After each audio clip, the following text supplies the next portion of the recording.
Your crypto is not as safe as you think. This isn't a headline designed to create fear. It's a reality demonstrated by a series of critical events this week that have shaken the very foundation of digital asset security. A newly discovered vulnerability in one of the world's most popular software wallets has put millions of dollars at risk. As users panicked and fled to the perceived safety of hardware wallets, a new security report began circulating that questioned their invincibility as well. A crisis of custody is unfolding before our very eyes. This crisis forces every single one of us to ask the most important question in this space. Who, or what, can you really trust to protect your assets? The answer is not what you expect, and understanding it will fundamentally change how you secure your wealth forever. Stay with me as we unravel this complex and evolving threat and discover the next generation of security that the smartest money is already migrating to. Let's begin with the event that triggered the widespread panic, a zero-day exploit. This week, the cybersecurity auditing firm Halborn disclosed a critical vulnerability in the Trust Wallet browser extension, one of the most widely used multi-chain software wallets. The exploit allowed malicious dApps to access user funds if they had ever granted a specific, seemingly harmless contract approval related to a now deprecated standard.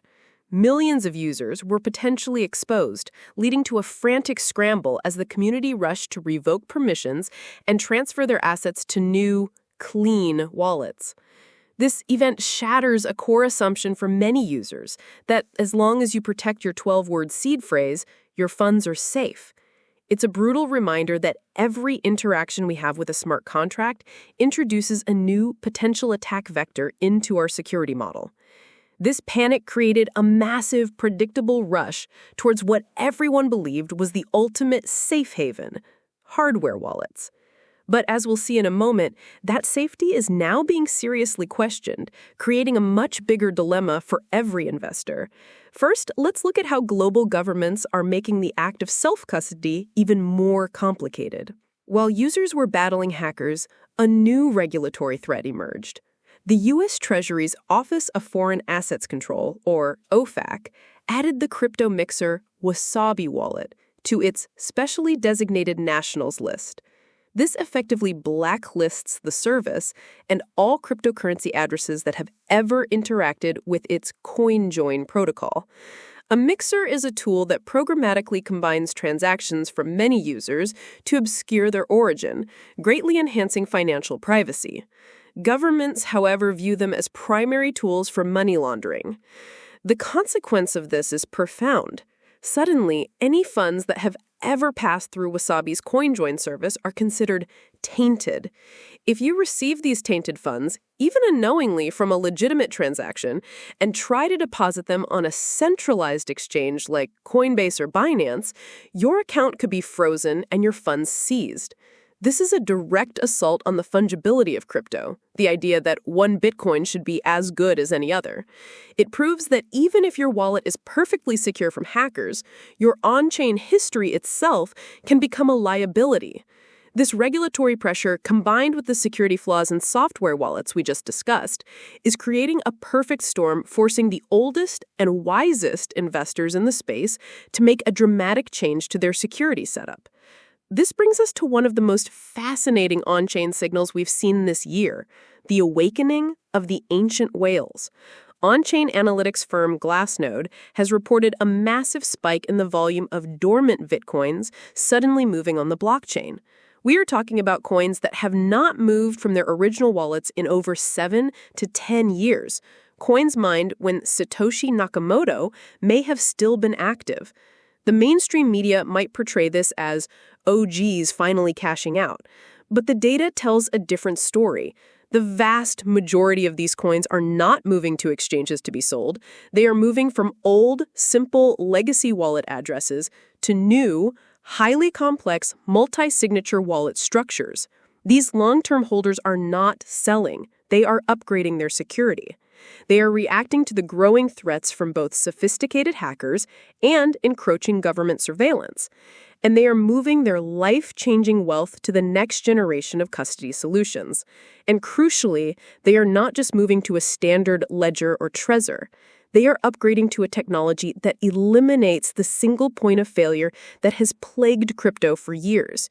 We will explore exactly what that is right after we address the new FUD surrounding hardware wallets. For years, hardware wallets have been the gold standard for self-custody. The mantra was simple: keep your crypto on a hardware wallet, and you're safe. But that myth of invincibility was challenged this week. A French security research firm published a report detailing a theoretical vulnerability in the secure element chip used in a popular hardware wallet brand. They demonstrated that with physical access to the device and millions of dollars in highly specialized lab equipment, it was possible to glitch the chip and extract the private key. Now, to be clear, this is not an attack that can be performed remotely over the internet. The risk to the average user is very low. However, the report's psychological impact is immense. It shatters the illusion that any single device can be a perfect, impenetrable fortress.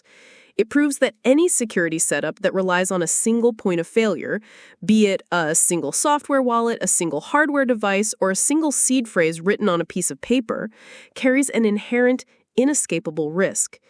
This dilemma, where both software and hardware wallets have now shown potential weaknesses, is precisely why those ancient Bitcoin holders aren't just moving their coins, but are adopting a completely new security model. This leads us to the future of custody, the solution that smart money is quietly migrating to: smart contract wallets and multi-party computation, or MPC. First, smart contract wallets, like Argent and Safe. These are not standard wallets. They are powerful smart contracts on the blockchain that hold your assets. This allows for features that are impossible with traditional wallets. Imagine social recovery, where you can designate trusted friends or family members to help you recover your account if you lose your phone, completely eliminating the need for a seed phrase. Imagine setting daily transaction limits, so even if your wallet is compromised, a hacker can only drain a small, predefined amount. This is the future of retail self-custody: flexible, forgiving, and far more secure. Second, for larger holders and institutions, there is MPC, or multi-party computation. Think of it this way: instead of having one private key stored on one device, an MPC wallet splits the key into multiple pieces, or shards. You might hold one shard on your phone, one on your laptop, and a third with a secure, trusted company. To approve a transaction, 2 out of the 3 shards must come together to sign it, but the full private key is never reconstructed in any single location. This completely eliminates the single point of failure. A hacker would need to compromise you across multiple devices and locations simultaneously, a near impossible task. So when we see the on-chain data of ancient whales moving their funds to complex new addresses, this is where they are going. They are moving their wealth from single-key wallets to multi-signature smart contracts and MPC custody solutions.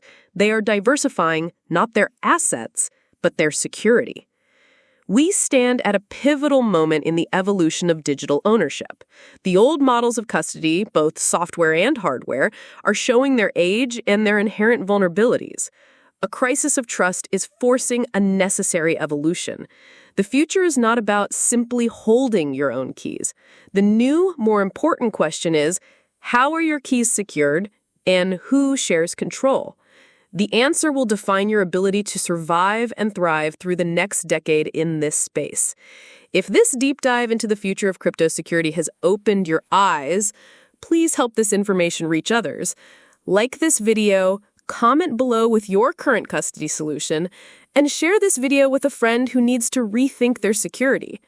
Be sure to subscribe and hit the notification bell for more analysis that goes beyond the headlines.